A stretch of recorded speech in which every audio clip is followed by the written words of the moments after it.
Dans l'actualité judiciaire, l'ouverture d'un procès hors norme devant la cour d'assises du Hainaut.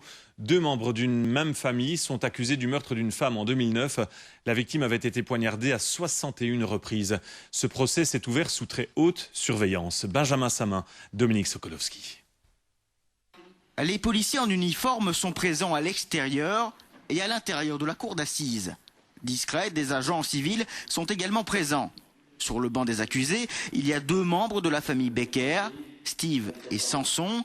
L'un comparaît libre, l'autre est prisonnier. Une famille largement connue par les autorités. Il y a une certaine criminalité un peu polymorphe.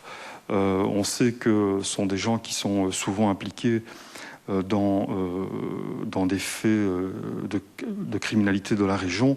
Et donc, je dirais que de manière générale, c'est vrai que dans la population, ils inspirent une certaine crainte. Un avis qui est nuancé par les avocats de la défense. Ce sont de fortes têtes. Ils sont aussi terrifiants et aussi enfantins que les Dalton. Et ce sont des cœurs d'or.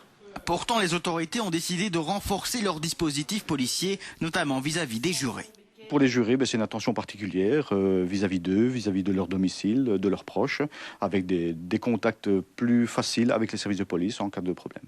Ça pourrait durer après le procès ?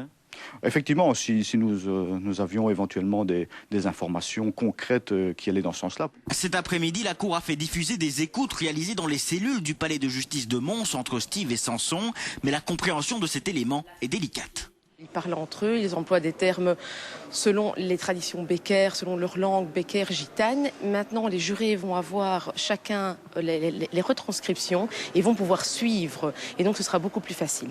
Les jurés devraient se prononcer dans ce dossier le jeudi 27. Aujourd'hui, les débats se sont déroulés dans la sérénité.